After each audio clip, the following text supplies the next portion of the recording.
بسم اللہ الرحمن الرحیم الحمدللہ رب العالمین والصلاۃ والسلام علی رسولہ الکریم اما بعد۔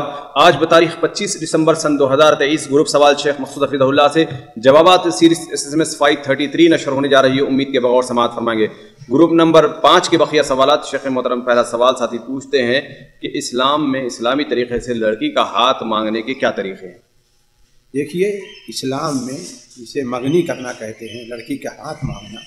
اس کے لیے شریعت نے کوئی حد نہیں رکھی ہے۔ ہر علاقے اور ہر ملک شہر میں جو جائز طریقہ ایجاد ہو، شریعت نظر میں وہ حرام نہ ہو، تو اس میں کوئی حرج نہیں۔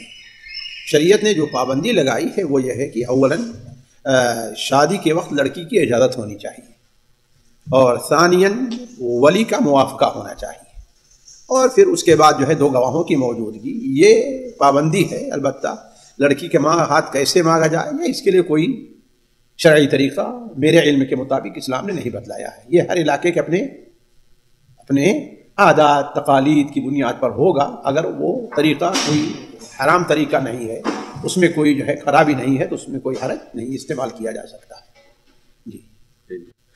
جی اگلا سوال ہے، ساتھی پوچھتے ہیں کہ شیخ محترم، جیسے کہ حدیث میں ہے کہ نبی کریم صلی اللہ علیہ وسلم نے بغیر عذر اور بغیر خوف کے جمع بین صلاتین 2 نمازوں کو ایک ساتھ پڑھا تھا، تو ہم ہماری زندگی میں نارمل طور پر اس پر کب عمل کر سکتے ہیں؟ اصل میں یہ کہاں ہے کہ بغیر عذر کے، من غیر خوف ولا مطر کا لفظ ہے، اس میں کہا کوئی عذر نہیں تھا، ہے کہ نہیں؟ تو یہ نہ کہا جائے کہ بغیر عذر کے آپ نے 2 نمازوں کو جمع کیا ہے۔ البتہ اس سلسلے میں دیکھیے چند باتوں پر توجہ دی جائے۔ ایک بات تو یہ ہے کہ اگر مان لیا جائے کہ یہ حدیث اپنے معنی اور مدلول میں صحیح ہے، جیسا کہ بھائی نے کہا کہ آپ بغیر عذر کے، تو یہ آپ صلی اللہ علیہ وسلم زندگی میں کہیں ایک بار پیش آیا ہے، ورنہ آپ صلی اللہ علیہ وسلم کا معمول کیا رہا، ہر نماز کو اس کے وقت میں، جیسا کہ بہت سی حدیثیں اس سلسلے میں وارد ہیں۔ ایک بات۔ دوسری بات یہ ہے کہ آپ صلی اللہ علیہ وسلم نے یہ جو جمع کیا تھا، اس کی متعدد توجیحات علماء نے کی ہے قدیم زمانے سے۔ یہ حدیث علماء کے نزدیک رہی ہے، یہ نہیں ہے کہ علماء کے سامنے نہیں یہ حدیث نہیں رہی، اس کو علماء چھپاتے رہے ہیں۔ بعض علماء نے اس سلسلے میں یہ کہا کہ بارش نہیں تھی، لیکن وہاں پر کوئی عذر تھا جو سامنے نہیں ذکر کیا گیا ہے، اس لیے کہ بغیر عذر کے نمازوں کا جمع کرنا یہ کہیں اور ثابت نہیں ہے، کہیں بھی جو جمع بین الصلاتین ہے وہ عذر ہی کے پیش نظر ہے۔ یہ اور بعض علماء نے اس کو یہ کہا، جسے امام شوکانی رحمہ اللہ وغیرہ نے راجح قرار دیا ہے، کہ آپ صلی اللہ علیہ وسلم نے بیان جواز کے لیے عصر کو اس کے آخری وقت میں پڑھا، اور ظہر کو اس کے آخری وقت میں، اور عصر کو اس کے اول وقت میں، نہیں، ظہر کو اس کے آخری وقت میں اور عصر کو اس کے اول وقت میں، یعنی یہ جمع سوری تھی۔ علا کل حال بغیر کسی عذر کے حد 2 نمازوں کا جمع کرنا جائز نہیں ہے۔ اب اگر کہیں پر عذر پایا جائے، حرج پائی جائے، جیسا کہ حضرت عبداللہ ابن عباس رضی اللہ عنہ کی حدیث میں خود بھی ہے کہ یہ آپ صلی اللہ کہ ایسا انہوں نے کیوں کیا، لا یحرج امتہ لا یحرج امتہ، تاکہ آپ امت کو کہیں حرج میں نہ ڈالیں۔ تو اس کا مطلب جہاں حرج کا معاملہ ہوگا وہاں پر 2 نمازوں کو جمع کیا جا سکتا ہے کہ نہیں ہے؟ اب مثال کے طور پر اس کی بات صورت میں آپ کے سامنے ذکر کروں کہ ایک عورت ہے، وہ جیسے اپنے ہندوستان پاکستان ہاسپٹل جا رہی ہے، یا ایک شہر سے دوسرے شہر کہیں جا رہی ہے، بازار جا رہی ہے۔ اب ہمارے یہاں کی طریقے جانتے ہیں، عورتوں کے لیے نماز وغیرہ کا اہتمام جگہ کا نہیں ہے، مردوں کے لیے مسجد مل جائے گی، لیکن عورتوں کے لیے آپ کو مسجد بازار میں نہیں ملے گی۔ تو ایسے موقع پر ایک عورت کیا کرے، اس سے فائدہ اٹھا سکتی ہے۔ ایک طالب علم ہے، اس کا امتحان ہے، ظاہر بات ہمارے یہاں یہ اہتمام نہیں کہتا کہ بھائی نماز کا وقت رہے یا نہ رہے، ہے کہ نہیں؟ تو اب ایسی صورت میں اگر وہ امتحان گاہ میں بیٹھتا ہے، عصر سے بیٹھتا، ابھی عصر کا وقت نہیں ہوا ہے نا، اور اتنی دیر چلے گا کہ مغرب ہو جائے گی اور وہ نہیں، ایسا ہوتا ہے نا، تو ایسے موقع پر وہ 2 نمازوں کو جمع کر سکتا ہے۔ لیکن یہ ہے کہ بغیر کسی عذر کے جمع کرنا یہ چیز تو قطعاً جائز نہیں ہے۔ دارقطنی وغیرہ میں حضرت عمر رضی اللہ تعالیٰ عنہ قول صحیح سند کے ساتھ مروی ہے کہ جو شخص 2 نمازوں کو بغیر عذر کے جمع کرتا ہے فقد اتی بابا من ابواب الکبائر، فقد اتی بابا من ابواب الکبائر۔ تو 2 نمازوں کو بغیر عذر کے جمع کرنا یہ کسی بھی صورت میں صحیح نہیں ہے۔ شیخ ابن باز کا بھی یہی موقف ہے، علامہ البانی رحمہ اللہ کا بھی یہی موقف ہے، علماء نے یہی موقف اختیار کیا، کبار علماء نے۔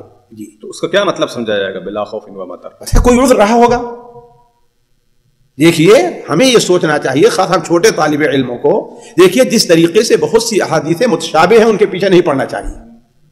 ہمیں جو محکم آیتیں ہیں عمل کرنے کے لیے کافی ہیں۔ اللہ نے کیا فرمایا، وَأَمَّا الَّذِينَ فِي قُلُوبِهِمْ زَيْغٌ فَيَتَّبِعُونَ مَا تَشَابَهَ مِنْهُ، ایسے ہی ہم چھوٹے لوگوں کے لیے بہت سی حدیثیں متشابہ ہیں. اب محکم احادیث چھوڑ ان کے پیچھے نہیں پڑنا چاہیے. یا سنن نسائی وغیرہ میں شاید میرے ذہن اگر بھول نہیں ہو رہی ہے تو وہاں ہے کہ حضرت عبداللہ بن عباس نے خود بیان کیا کہ وہ جمع سوری تھی، جمع حقیقی نہیں تھی. تو اس کی مختلف توجیحات ہو سکتی ہیں اس آیت حدیث کی. جی جی. تو یہاں پر اگر کوئی لوگ یہ دلیل دیں کہ نبی کریم صلی اللہ علیہ وسلم کی کوئی ایک بھی حدیث ہمیشہ عمل کرنے کے لیے دلیل بن سکتی ہے، تو کیا حکم ہوگا اس کا؟ قطعاً نہیں دلیل بن سکتی ہے ہمیشہ عمل کرنے کے لیے. ان حدیثوں کے کیا معلوم ہوا کہ ان للصلاة اولا وآخرا ان الصلاة كانت على المؤمنين كتابا موقوتا. ان محکم دلیلوں کو چھوڑ کر کے متشابہ دلیل پر آ رہے ہیں. وہی سوچیں اللہ نے کیا فرمایا ان الصلاة كانت كتابا موقوتا. آپ نے کیا بھائی ان الصلاة اولا وآخرا، جو ان دونوں وقتوں یعنی اول آخر وقت پڑھے گا اس کی نماز قبول ہوگی، نہیں پڑھے اس کی نماز قبول نہیں ہوگی. یہ محکم نہیں ہے. ٹھیک ہے، تو اس حدیث پر عمل کرنے کے لیے تو کوئی ضروری ہے حرج ہونا ضروری ہے. بالکل حرج ہونا ضروری ہے، بغیر حرج کے نہیں. عذر اور حرج ہونا ضروری ہے. تو پھر جو اجلاسوں میں جو کیا جاتا ہے اس کی یہ کوئی عذر نہیں ہے، مگر کوئی عذر نہیں. اس کی دلیل ہے کہ اللہ کے رسول صلی اللہ علیہ وسلم صحیح بخاری وغیرہ میں ہے فجر کی نماز پڑھائے اور خطبہ دینے کھڑے ہوئے، ایک آدمی الگ الگ نہیں تھے. پھر جب ظہر کا وقت آپ نے بند کیا نماز پڑھی ظہر کی، پھر آپ نے خطبہ دینا شروع کیا، پھر عصر کا وقت اس کے لیے نماز پڑھی آپ نے. اس حدیث کو پتہ کیوں نہیں کرتے جلسے والے اس کو چھوڑ دیتے ہیں؟ اس موقع پر اس کو حرج نہیں مانا جاتا تھا. تو یہاں کون سا حرج ہے بھائی؟ یہاں تو وضو کا مسئلہ ہے. کوئی حرج نہیں. آج پانی کی اتنا افراد ہے، آپ نے دیکھا ہے کہیں تاریخ میں کہ ہاں علماء نے کانفرنسوں کے بھی ایسا کیا ہے، جبکہ اس وقت پانی کا مسئلہ بہت تنگ تھا اور آج بہت آسانی ہے. ہر جگہ پانی بہ رہا ہے. یہاں تک اتنا پانی بہایا جاتا ہے لوگوں نے چلنا مشکل ہوتا ہے، کیجے ہو جایا کرتا ہے. یہ کون سا حرج ہے ایک مقرر کی تقریر کو مؤخر کر دینا؟ اور یہ بجھے ہم یہ جلسے کس لیے کرتے ہیں؟ تاکہ لوگوں کو نماز پڑھنے کی اہمیت بتلائیں. انہی کا اثر یہ ہے کہ خود بعض لوگ جو اس پر عمل انہوں نے بتایا کہ ہمارے ہاں ایک صاحب ہیں ان کو بازار جانا ہوا دو نمازیں جمع کر لیتے ہیں، ایک صاحب ان کو کھیت میں جانا ہوا دو نمازیں جمع کر لیتے ہیں. نماز کوئی اہمیت ہی نہیں روکتی. تو ابھی تو ہم نے کہا عورت کے لیے جائز ہے، مگر نہیں کوئی ہم نے مثال مرد کی بھی دی کہ نہیں مرد کی مثال اس امتحان وغیرہ میں تو ایسی صورتحال پیش آ سکتی ہے. جی لیکن یہ ضروری ہے کہ اس پر عمل کرنے سے پہلے کسی سمجھدار صاحب نے پیش کیا ہے کہ ہاں بھائی ہمارے ادھر مقبول ہے کہ نہیں مقبول ہے. جی نہیں یعنی اجلاس میں یہ عذر نہیں ہو سکتا کہ لوگ بکھر جائیں گے اور بکھر جائیں جس کو ضرورت ہے کہ نہ ہے. لو علم اللہ فیہم خیر لاسمعہم. ہم نماز کو مؤخر کریں ان کو جمع کرنے کے لیے جائیں اپنا، جن کو دین سے محبت نہیں ہوگی جائیں اپنا چلے جائیں. یہ کون سا عذر ہے بھائی؟ اچھا ایسے اجلاس میں جہاں پر مسافر بھی ہوں اور حضر والے بھی، تو مسافر کے لیے اپنی اجازت ہے، جائز ہے ان کے لیے، وہ سنت نہیں جائز ہے. تو وہ اجلاس میں پڑھائی جا سکتی ہے نماز، جو پڑھنا ہے پڑھ لے، جو نہ پڑھنا نہیں. وہاں کیوں؟ تاکہ خدشات کیوں بچائیں؟ جا کے اپنے مسجدوں میں پڑھیں، کہیں چلے جا کر کے پڑھیں اپنا. کیوں جو ہے وہاں پر خلفشار مچائیں گے؟ لوگوں کے درمیان تنگی کریں گے؟ کیوں؟ چھوڑ دیں. مسافر کتنے ہوں گے؟ سارے مسافر ہوں گے. آدھے سے زیادہ تو رہتے ہیں، کبھی کبھی آدھے تو رہتے ہیں مسافر. تو ٹھیک ہے جا کر کے ان کے لیے بند کریں نماز، وقت پر نماز بند کریں ان کے لیے. کون سا مشکل ہے؟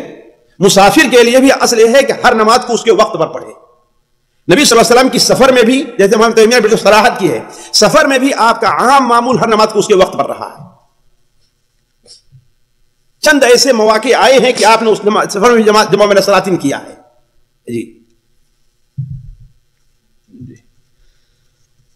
جی اگلا سوال ہے، ساتھی پوچھتے ہیں کہ اگر کسی عورت کا مسجد میں درس رکھا گیا ہو اور اسے حیض آ جائے تو ایسی عورت کیا مسجد میں درس دینے کے لیے جا سکتی ہے؟ نہ جائے گی، کوئی واجب نہیں ہے اس کے اوپر. اصل یہ ہے کہ عورتوں کے لیے حائضہ اور جنوبی کے لیے مسجد میں داخل ہونا یہ ممنوع ہے. صحابہ کے ہاں دیکھیے اس حدیث کے اوپر حضرت عائشہ نے آپ صلی اللہ علیہ وسلم نے ان سے کہا کہ مجھے کیا لے آؤ، ذرا وہ کیا دے دو،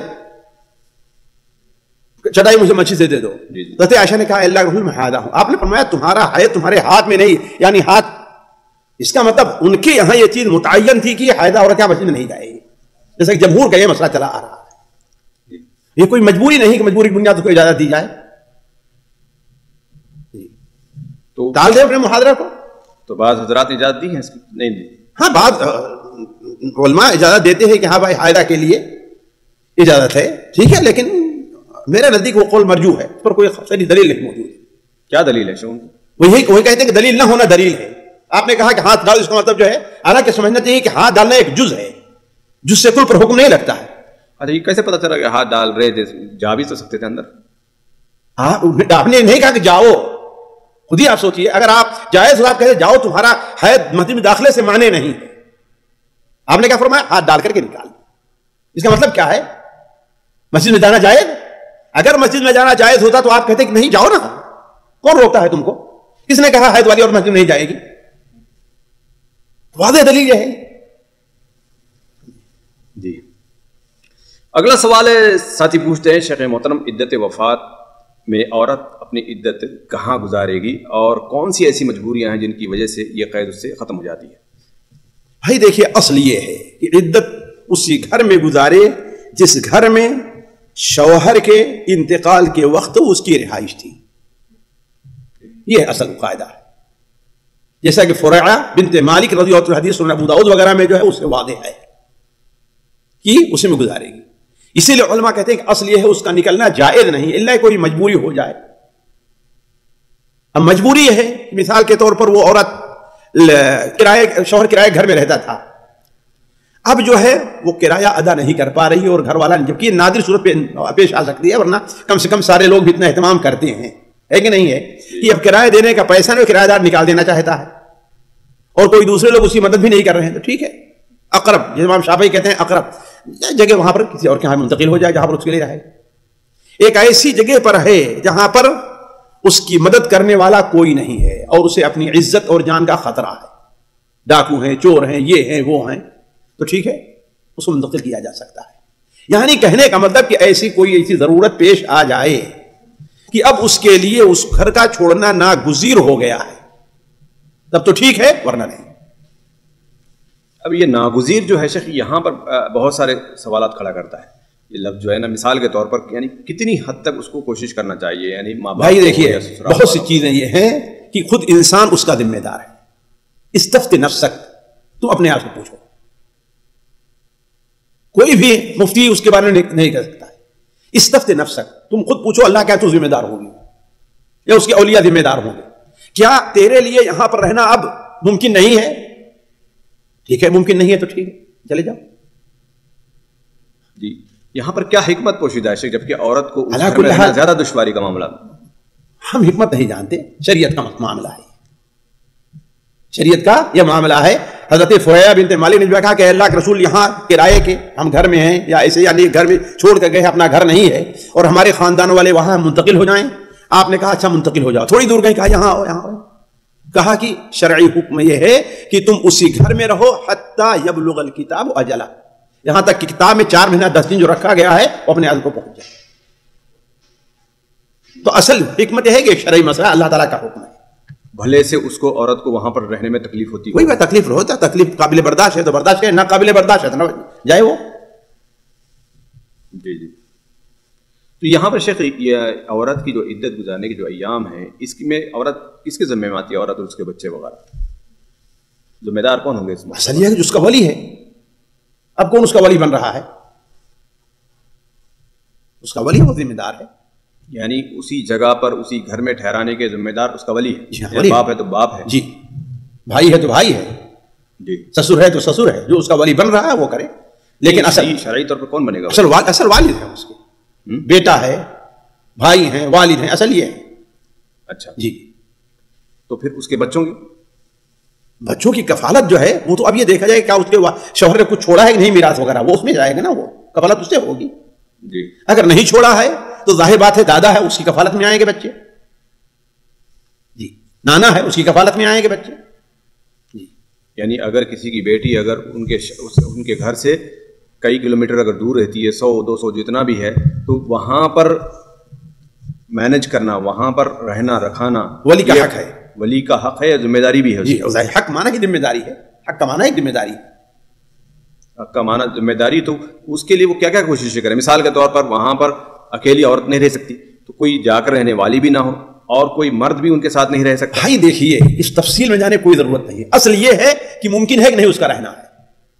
نہیں اب رہنا ممکن یہ ہے کہ چلے باپ جو ہے اپنا کام کاج چھوڑے اور جا کر ٹھیک ہے، چھوڑ سکتا ہے، جائے چھوڑے، شریعت کا مسئلہ ہے، اپنا چھوڑ دے، بھوکے مر جائے گا چھوڑنے سے. اور اگر نہیں چھوڑ سکتا ہے تو ٹھیک ہے، اس کی مجبوری ہے. یہاں عورتیں میرے سمجھنے کہ وفات پر کیا اتنا پوچھتے ہیں، اپنی بیویوں کا قلعے چھوڑ کر کے دوسرے ملکوں دوسرے شہروں میں جا کر کے رہا کرتے ہیں. اس وقت سوال نہیں پیدا ہوتا اب اس کو خطرہ ہے. اب عدت کا مسئلہ ہے، سب خطرہ پیدا ہو جاتا ہے، 50 بہانے لوگ ڈھونڈنا شروع کر دیتے ہیں. نہیں، جب تو بہت سارے لوگ اطراف میں رشتے دار ہوا کرتے ہیں نا، تو بھائی اب کیوں نہیں؟ وہ رشتے دار کہاں چلے گئے؟ نہیں، اگر کسی نئے شہر میں نئے شہر میں چھوڑ کر کے جاتے ہیں، بلکہ اپنے ہی شہر میں دور کہاں چھوڑتے ہیں جہاں کوئی نہیں رہتا. دیہات کے رہنے والے ان کو شہروں میں چھوڑ کر کے گئے ہیں، وہاں کوئی نہیں رہتا، اس وقت کوئی سوال نہیں پیدا کرتا ہے. اب شریعت کا مسئلہ آیا تو بتاؤ سوالات اٹھ کر ہوتے ہیں. ذرا کل حال خلاصہ یہ ہے کہ زیادہ وقت ضائع نہ کریں. خلاصہ یہ ہے کہ اگر مجبوری ہے تو ٹھیک ہے، مجبوری انسان بنائے گا، اللہ کے ہاں ذمہ دار ہوگا. نہیں، مجبوری جو ہے نا بھائی، یہ مجبوری چاہے جس کی طرف سے ہو. نہیں، آدمی کو یہی سمجھ میں نہیں آتا کہ کیا مجبوری اور کیا نہیں. بھائی کیوں نہیں مجبوری ہے؟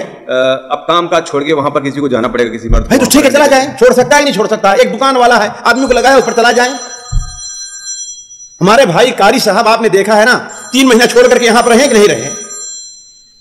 رہے نا 3 مہینہ چھوڑ کر کے، ہے کہ نہیں؟ تو انسان اگر کوئی حل نکالنا چاہے تو حل اس کا موجود ہے، اور اگر حل نہ نکالنا چاہے تو 50 بہانے ہیں، چاہے جو بہانہ کرنا چاہے. ارے بھائی میں اپنا کام نہیں چھوڑ سکتا، ارے بھائی مجھے ڈاکٹر کے ہاں جانا رہتا ہے ہفتے، ہے کہ نہیں؟ تو اصل یہ ہے کہ یہ ذمہ داری اس کے اولیاء کے اوپر ہے، اس کو سنبھالیں. قربان کرے. قربانیاں، اسلام قربانیاں چاہتا ہے، ہر چیز قربانیاں چاہتی ہے. جی اگر بہانہ ہو نا تو سب وقت نکال لیں گے، وہ ساتھ بھی وقت نکال لے گی، سسر بھی وقت نکال لے گا، اور سالہ بھی وقت نکال لے گا. ارے بچوں کو پڑھنے کا مسئلہ ہے، کیا کریں؟ لیکن شریعت کا عدت تو کوئی وقت نہیں نکالتا ہے، میں نہیں چھوڑ سکتا اپنا کام.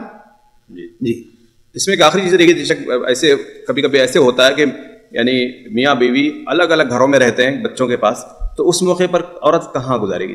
جہاں رہتی تھی وہ. شوہر کا تو کوئی گھر ہے نہیں، تو ٹھیک کہاں رہتی تھی وہ؟ یعنی کبھی 6 مہینے اس بیٹے کے پاس، 6 مہینے اس بیٹے کے پاس. تو جس بیٹے کے پاس رہ رہی ہے 6 مہینے، خبر آئی وہاں پوری کرے.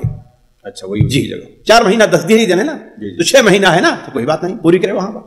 یعنی اس کو جہاں پر انتقال ہوا وہاں جانے کی وہاں کا مانا نہیں، جہاں پر رہ رہی وہ رہائش اختیار کی ہوئی. جی اب مثال تو یہاں شوہر یہاں کام کر رہا ہے سعودیہ میں، اور وہاں پر یہاں آئے گی عدت گزارنے کے لیے. شوہر کا گھر تو مطلب بھائی ٹھیک ہے، شوہر گھر ہوتا ہے دیہات میں ہونا، لیکن اس نے کہاں رکھا ہے؟ شہر کے اندر مکان کرایہ پہ لے کر کے رکھا ہے، تو وہاں پر رہے گی. کوئی ضروری تو دیہات کے اندر آئے. جی اگلا سوال ساتھی پوچھتے ہیں کہ شیخ محترم، نماز میں کتنی جگہ پر رفع الیدین مسنون ہے؟ دیکھیے 4 جگہ پر رفع الیدین مسنون ہے. تکبیر تحریمہ ہے، رکوع میں جاتے، رکوع سے اٹھتے وقت، اور تیسری رکعت کے لیے اٹھے تو. یہ 4 جگہ ہیں جس میں حدیث سے صحیح بخاری وغیرہ ہے، عبداللہ ابن عمر کی حدیث سے بالکل واضح طور پر ثابت ہے. یعنی یہ جو 2 رکعت کے بعد تشہد کے بعد اٹھ کرنے کے بعد جو وہ مسنون ہے؟ جی ہاں مسنون ہے. جی بخاری میں کیا اختلاف بھی اس میں پایا جاتا ہے؟ نہیں، بعض علماء نے چونکہ عام حدیثوں میں نہیں ہے، اس لیے احمد حنبل رحمہ اللہ وغیرہ نے اس کو جو ہے شک ظاہر کیا ہے اس کے بارے میں، لیکن جب حدیث صحیح ہے تو وہ پر عمل کیا جائے گا. جی اگلا سوال اسی کے قریب کا ساتھی پوچھتے ہیں کہ جلسے استراحت کی کیا حقیقت ہے؟ یعنی ثابت ہے جلسہ استراحت. حضرت 10 صحابہ کے سامنے حضرت ابو الحارث عشری یا مالک العشری انہوں نے جو نماز پڑھ کے بتائی، اس میں جلسہ استراحت کیا، سنن ابو داؤد میں 10 صحابہ کے سامنے. اس طریقے سے مالک بن حویرث کی جو حدیث ہے کہ نہیں ہے، انہوں نے بتایا کہ اللہ جلسے استراحت کیا کرتے تھے. ٹھیک، جلسے مسنون ہے. جی یعنی نہ کرنا بھی کوئی دلیل ہے نہ کرنے کی بھی؟ یہاں پر جیسے حالات میں دیکھا جاتا ہے کہ عام طور پر جہاں ہم رہتے ہیں وہاں پر جلسے استراحت لوگ بھائی دیکھیے وہ یہ نہیں کرتے، وہ یہ کرتے ہیں کہ جلسے استراحت جن عمومی طور پر جب صحابہ نے نقل کیا تو اس کا ذکر نہیں ہے. یہ نہیں کہ اس کا پر نہیں ہے، اس کا ذکر نہیں ہے، تو اسی لیے یہ نہیں کہ وہ لوگ مانتے نہیں ہیں، وہ لوگ مانتے ہیں عند الحاجہ. مالک بن حویرث آپ کے پاس آئے آخری عمر کی بات کی، اور ظاہر بات دیکھیں پہلے بیٹھے اٹھے، اس کے اندر آرام ہے، پہلے بیٹھ کر کے اٹھے تو اس میں آرام ہے، تو اس کو کہتے ہیں سنہ عند الحاجہ، حاجت وقت سنت ہے. یہ نہیں کہ اس کا انکار کرتے ہیں.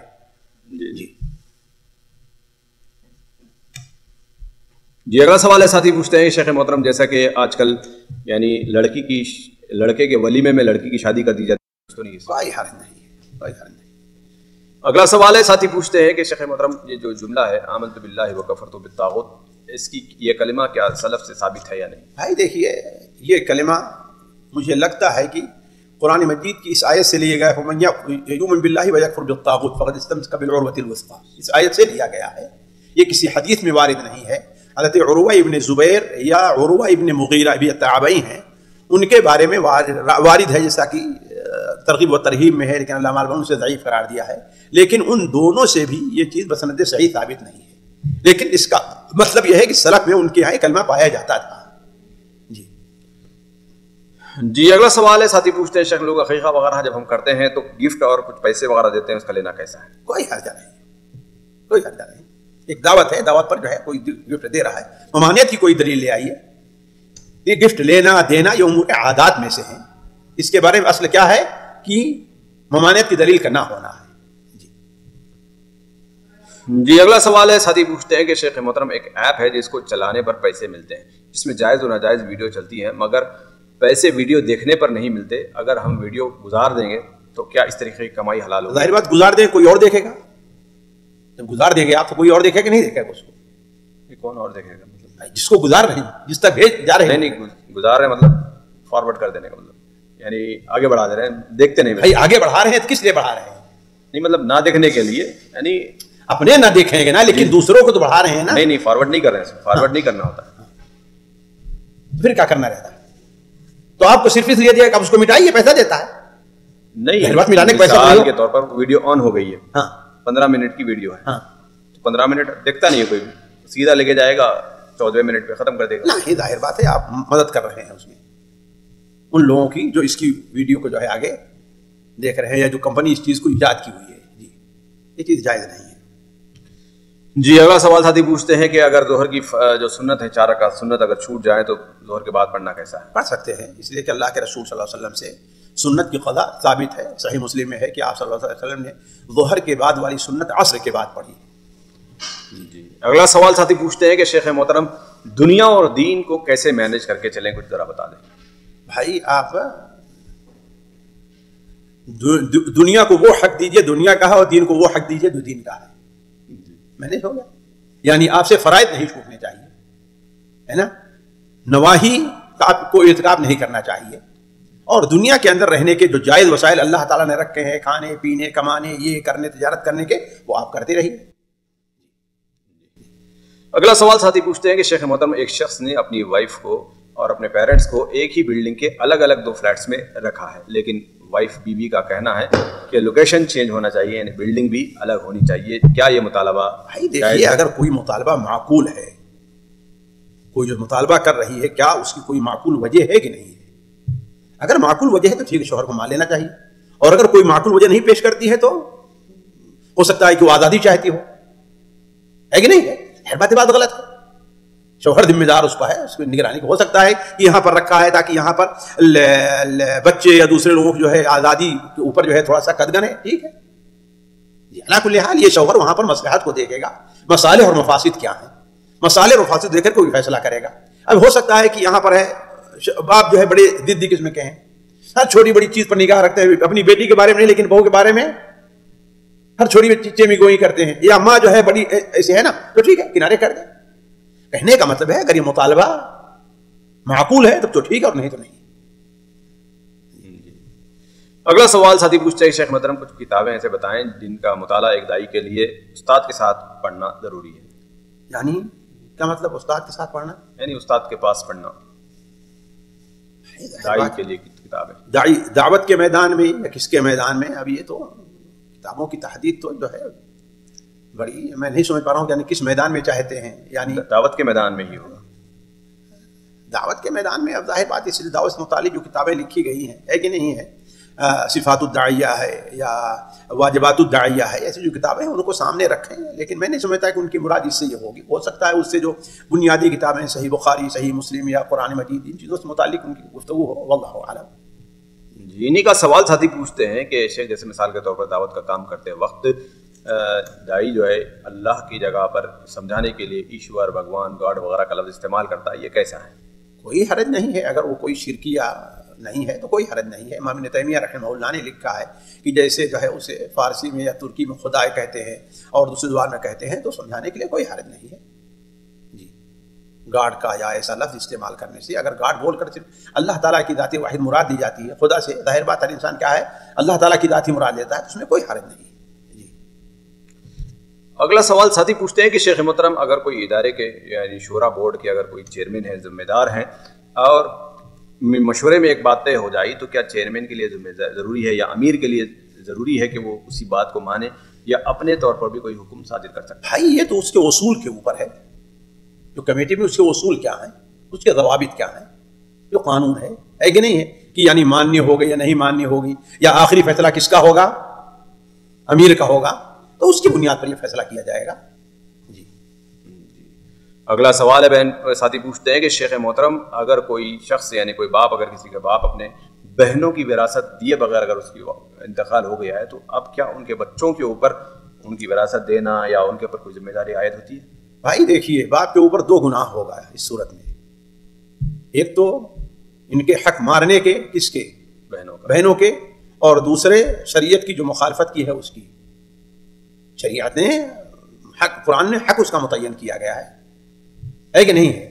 اب اگر جو ہے بھائی یہ کہتے ہیں تو گویا باپ کو ایک بڑے گناہ سے بچا لے رہے ہیں کہ دوسرے کے حق کا گناہ اس کے اوپر نہیں ہوگا، صرف اللہ تعالیٰ کا حق رہ جائے گا۔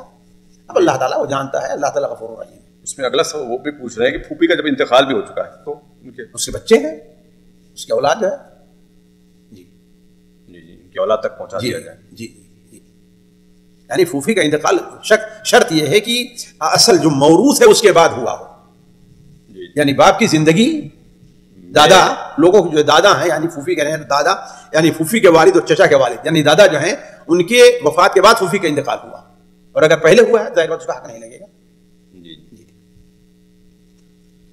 اگلا سوال کچھ سوالات خواتین گروپ سے شامل کیا جاتے ہیں۔ پہلا سوال بہن پوچھتی ہیں کہ اذکار المساء جو شام کے مغرب کے بعد پڑھے جائیں گے یا عصر کے بعد پڑھے جائیں گے؟ اصل یہ ہے کہ دیکھیے یہ مغرب سے کچھ پہلے ہونا چاہیے اس کو، اور اگر چھوٹ جائے تو مغرب کے بعد بھی پڑھا جا سکتا ہے، یہ اصل ہے۔ جی اگلا سوال بہن پوچھتی ہے کہ شیخ محترم انہوں نے فوٹو بھیجی ہے، کوئی بوٹی ہے یا کیا ہے پتہ نہیں، پھول ہے، مریم بوٹی لکھا گیا ہے، اسی کی کوئی حقیقت ہے؟ بھائی دیکھیے کوئی شرعی مسئلہ نہیں ہے، اور نہ شریعت میں یا تاریخ میں کہیں وارد ہے کہ حضرت مریم علیہ السلام جو ہے مریم بنت عمران اس کا استعمال کرتی تھی زچگی کے وقت میں۔ البتہ یہ ہے کہ بعض حکیموں نے، خصوصاً یہاں جو ہے یہ کہ جابر القحطانی شاید نام ہے ان کا، بڑے مشہور یہاں سعودیہ کے ایک حکیم ہیں، ہے نا، انہوں نے مجھے یاد آ رہا ہے کہ اپنے اوپر کہیں لکھا ہے کہ یہ اگر اس کا جوس وغیرہ پلایا جائے تو زچگی میں اس کے لیے مفید ہوتا ہے۔ تو اگر تجربات سے ثابت ہے حکیموں کے تو کوئی حرج نہیں ہے، لیکن اس کے بارے میں عقیدہ نہ رکھا جائے کہ یہ اللہ کی طرف سے اس میں جو ہے مریم کی وجہ سے کوئی اس میں برکت آئی ہوئی ہے۔ جی اگلا سوال بہن نے ایک پوسٹ بھیجی جس میں لکھا گیا کہ ویس کرنے کو اللہ رب العالمین روکیں گے اور کہیں گے تمہارے طفیل میں جتنے چاہے نظر جائے گی جنت میں جائیں گی، کوئی ایسی کوئی حقیقت نہیں، سب بلا وجہ کی بکواس۔ جی اگلا سوال بہن پوچھتی ہے شیخ محترم جیسے کہ آج کل بلیاں گھروں میں پالی جاتی ہیں، ان کے دھلانے اور ناخون کاٹنے کے لیے بھی آج کل کام والے کرنا شروع کر چکے ہیں، تو کیا یہ کمائی جائز ہے یا نہیں، اور اس طریقے کا کام کرانا بھی جائز ہے یا نہیں؟ بھائی دیکھیے یہ کمائی ناجائز نہیں ہوگی، لیکن یہ ہے کہ ایک عابد کا کام ہے، امت مسلمہ کے لیے اور بھی بہت سے کام ہیں، اس کے اندر مشغول ہو۔ صرف بلی پالنا ہے اس کو نہلانے اسی میں ان کا کام رہ گیا ہے۔ اللہ کے بندے، اللہ نے تو آپ کو عمر دی ہے، پیسہ دیا ہے، وقت دیا ہے، تو اس کو اللہ کی عبادت میں صرف کرو۔ اب جب بلی پال کر کے اس کا اہتمام جو ہے کہ ہم اس کے ناخن بھی کاٹو، اس کو نہلاؤ، بھی یہ کام اور بیکار سے کام ہے۔ اگر یہ چیز جو ہے فضول خرچی سے بچ جائے، ہے کہ نہیں ہے، اور اس میں شریعت کی کوئی نافرمانی نہ ہو تو اس میں کوئی یعنی صرف ایک دور سے ایک جواب کا کام ہوگا، لیکن میں سمجھتا ہوں بالکل عبث و بیکار کام ہے۔ ایک مسلمان کی شان جو ہوتی ہے اس سے بہت اوپر ہونی چاہیے۔ نوکری اس قسم کا کام اگر کوئی کر لے، پیشہ بنا لے، اس کو کوئی حرج نہیں ہے، اس کا جائز ہوگا اس کے لیے، اگر ایک یعنی گھٹیا قسم کی جو ہے نوکری، گھٹیا قسم کا کام ہے، اس سے ایک مسلمان کو اپنا جو ہے پرہیز کرنا چاہیے۔ جی اگلا سوال ہے بہن پوچھتی ہے اگر ایک انسان کے دل سے دوسرے شخص کے رنج ہو اور وہ بہت کوشش کے باوجود بھی اس کو دور نہیں کر پائے، اگرچہ انہیں انسان کو معاف بھی کر دیا اور اس کے لیے مغفرت کی دعائیں بھی کرتے ہیں، تو اور کیا کرنا چاہیے کہ اس کا دل صاف ہو جائے اس کے تعلق سے؟ نہیں، اس کے لیے دعا کرے اور اپنا جو ہے دعا کرتے رہے اپنے یعنی اپنے دل کی صفائی یا اس کے جو ہے جس کا حق لیا اس کے دل کی صفائی کے لیے اپنے دل کی صفائی، اپنے اللہ تعالیٰ سے دعا کریں کہ اللہ تعالیٰ اس کے دل کو صاف کرے۔ اللہم مصرف القلوب صرف قلبی علی طاعتک، یا اللہم انی اسألک قلبا سلیما ولسانا صادقا، یا وصل سقیمۃ قلبی، ہے نا، اس قسم کے جو دعائیں ہیں ان کا اہتمام کریں۔ جی سامعین اکرام، ہمارے علمی اور عوامی دروس اور سوال و جواب کی مجلسوں سے آپ خود بھی مستفید ہوں اور اپنے دوست و احباب کے ساتھ بھی شیئر کریں۔ عین ممکن ہے کہ آپ کے شیئر سے کسی کی اصلاح اور آپ کے لیے صدقہ جاریہ بن جائے۔ واٹس ایپ پر اسلامک میسج حاصل کرنے کے لیے نمبر نوٹ فرمائیں: یعقوب عزیز 009665089590707।